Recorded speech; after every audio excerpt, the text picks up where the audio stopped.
The G1 Climax 28 Day 1 show is in the books, and what a show it was. Before we get into the block matches, I am going to talk about a undercard tag match that happened on the show.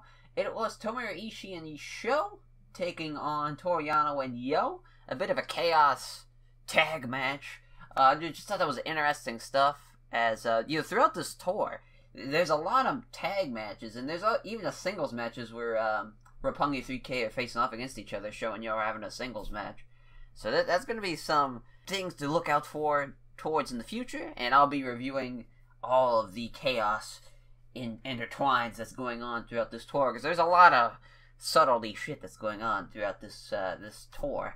And I want to make sure that you guys can get the inside scoop on it, as well as starting off the tag match. Sho and Yo started it off as they start off with some chain wrestling and some really good stuff too. That I was really impressed of how well those two could really gel together. Then also Yano and Ishii too, they did some awesome stuff too, just trading shots, a lot of cool combinations between the two. Really, this whole match is just cool to see and fun to watch, as something you don't see on every New Japan show. Usually they don't do stuff like this where they have inner tag matches between stables.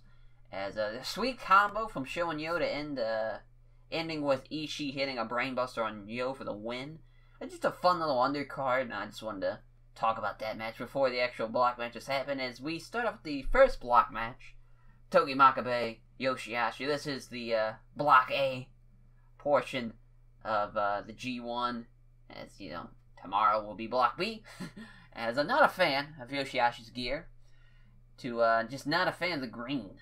Yeah, I'm not a real, very Christmas-like. I don't know. It's July. Maybe that's it. But just I don't like the shade of green. If it like done like black or white instead of green, it probably would have came across better. But then he probably just looked like Jay White. So maybe that's why I went with the green. Yoshihashi brought a lot of strong strikes to Makabe, which wouldn't be a Togi Makabe match without two guys just beating the shit out of each other. As Yoshihashi counters the spider suplex from Makabe into a sit-out powerbomb. Really cool spot there. Yoshihashi was trying everything he could to beat Makabe, and most of this match after the sit-out powerbomb was just all Yoshihashi. Finally, Makabe starts to get some shit going. Hits Yoshihashi with a German suplex. Fighting spirit, though, from Yoshihashi as he gets right back to his feet, and both men hit lariats, and both men fall to the ground. Makabe's the first guy to get back up. Goes for the spider suplex. He hits it. He follows up with a King Kong knee drop on the top rope and gets the win. 2 points for Togi Makabe. I really enjoyed that match. It went as well as it could have for an opening G1 block match, especially with Togi Makabe and Yoshihashi, something that isn't really like a must-see match, but it was fun. I enjoyed it. Next match, we got Bad Luck Fale and Hangman Page. Of course, Fale debuting a new gear in the fuck 'em shirt, and kind of interesting dynamic here too with Fale, as we'll see later on in the match. As Fale attacks Hangman Page during his entrance, Hangman hits a tope suicida. Most of this was fought on the outside. Either outside the ring or in the crowd, with Fale throwing like Hangman into some chairs. Finally, they get back in the ring, and Hangman hits a standing shooting star press. He finally takes his entrance gear off. He's finally ready to go. Hangman does a great roll-up counter to avoid the grenade from Fale. Really loved that. Gets a 2 count. He follows up with a lariat that floors Fale to the outside. Hangman's looking for a dive. Tongaloa trips up Hangman. Hangman goes to the outside, starts fighting Tongaloa. Hangman hits a moonsault on the top rope onto Fale and Tongaloa. We're on the floor. Of course, Hangman's athleticism really being showed on display throughout this match. Page hits the slingshot lariat onto Fale. Fale kicks out. Hangman looking for that rite of passage on Fale, which, holy fuck, that would have been crazy. There is no way Fale's taking that bump. That is a big man to be doing that. But Tama Tonga comes in and attacks Hangman. All 3 men attack him. And the match gets thrown out after Fale gets a DQ, as Hangman now gets 2 points for that. Fale puts the noose around Hangman, and then Kenny Omega, Kota Ibushi, Chase Owens make the save. Actually, really loved the finish, even though it's a fuck finish. It took me back to the early days of Bullet Club, where just most of their big time matches get fucked up. with with just interference and just complete chaos, pretty much descending into it. That's when it's not done every show or every fucking Raw or something. Stuff like that can really come across well and come across as different and special. So it's nice. That's when it's done correctly, type of thing. As interesting now. We're still planting the seeds for more of the BC Firing Squad and BC Elite, I guess is what they're going by. It's doing the exact thing I didn't want to do with the fucking NWO and NWO Wolfpack, but here we are. As, interesting that in Bullet Club BC, Kenny Omega, Kota Ibushi, and Chase Owens. An odd third choice, if I'd say so, myself. As the next match, we got Evil versus Michael Elvin. Love that they set the tone early. Some big chops, some big lariats from both men.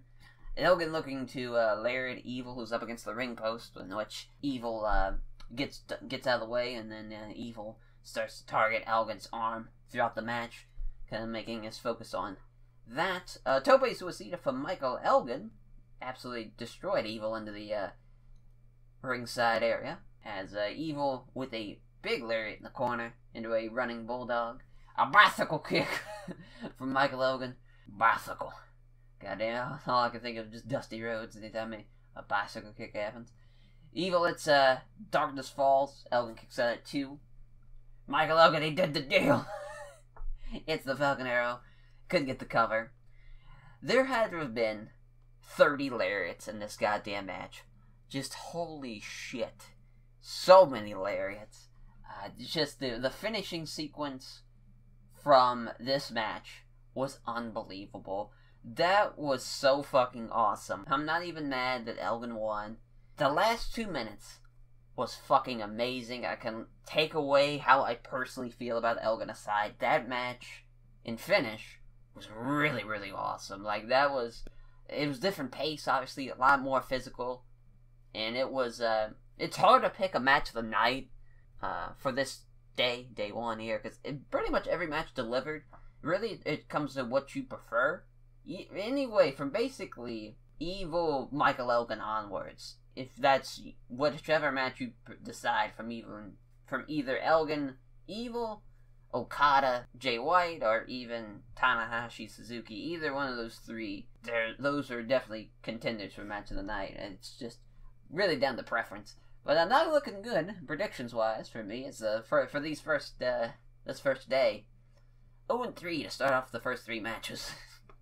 Not a good start. Every year, I'm just like, oh, I got it. I understand what Gado's gonna do.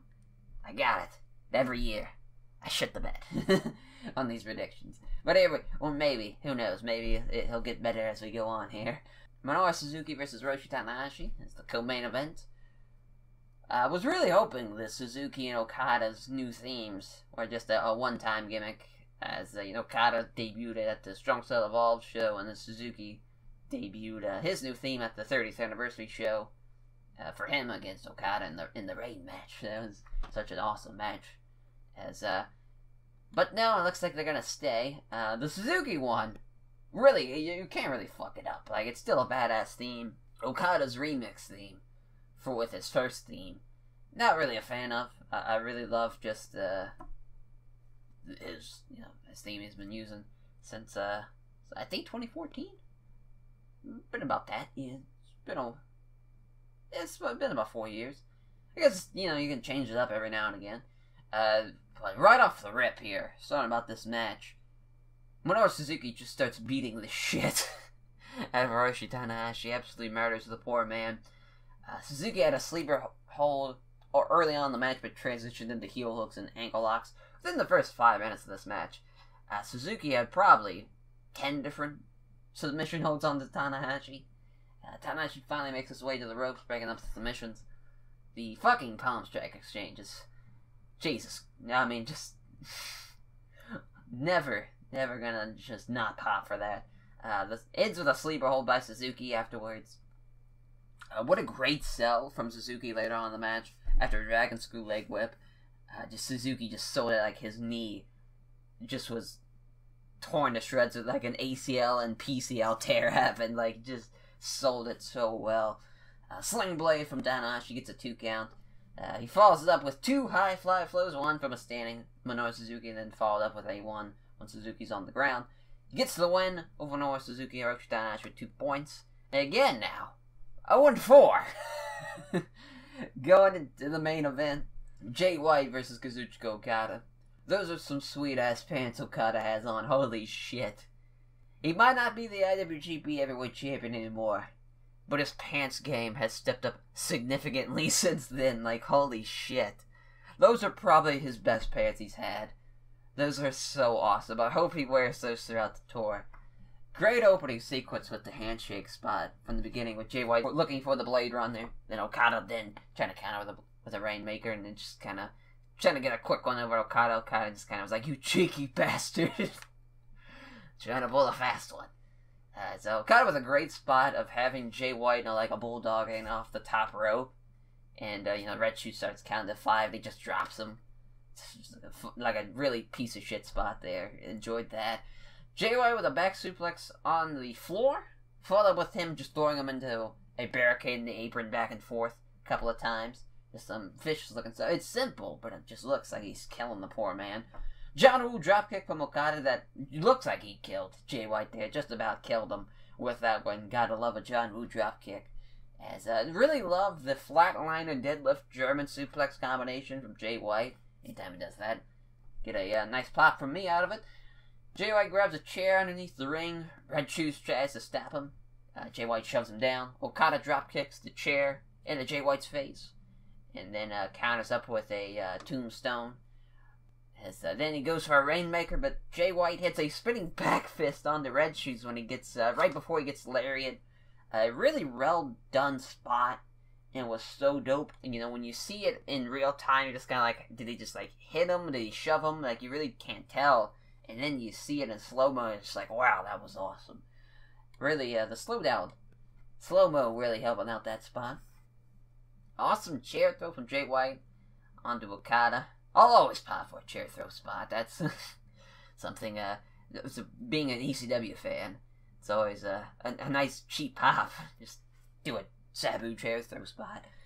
Followed up with a Blade Runner, and Jay White gets the win, pinning Kazuchika Okada for getting 2 points to start off his first ever G1 Climax. As Jay White has now beaten Kazuchika Okada and Kenny Omega in singles matches just in the year 2018. Holy shit. That's fucking huge. Usually guys like Bad Luck Fale do that. They'll beat the big guys in kind of like either the New Japan Cup or the G1 Climax, stuff like that. But not a guy like Jay White, who's kind of just an evil character and is just now, after, post excursion, getting this big of a rub. This is crazy. This is some stuff that, and he even has a chance, of course, later on, the next time Block A is on for this G1 Climax, taking on Roshi Takahashi, he can add Roshi Takahashi to that list. As at least I got the main event right on my predictions. Did the same thing last year. Went 1 for 5 the opening night. I think I only got the opener, though, right on that one, but this year, got the main event right. As Jay White cuts a post-match promo, and now he doesn't care what we feel or think, of course the crowd, and the people watching at home, and says Okada hasn't been the same since Kenny beat him, and says this is his year, it's his chaos, and it's going to be his G1 Climax. So that's going to be interesting to see how that plays out in the future. Big G1 debut for Jay White, of course, and of course Hangman, he gets a win too. 2 points for the new guys, as we'll just have to see how the rest of it go from here. Of course, early on, too early to pick up who's going to win. As, so far, Okada's got 0 points, but still very early. Nothing too alarming. As we'll be right back for tomorrow. As will be the first show of Block B, Day 2 of the G1 Climax. Review will be going up tomorrow. As thank you all for watching, and hope you guys check out Day 2 of the G1.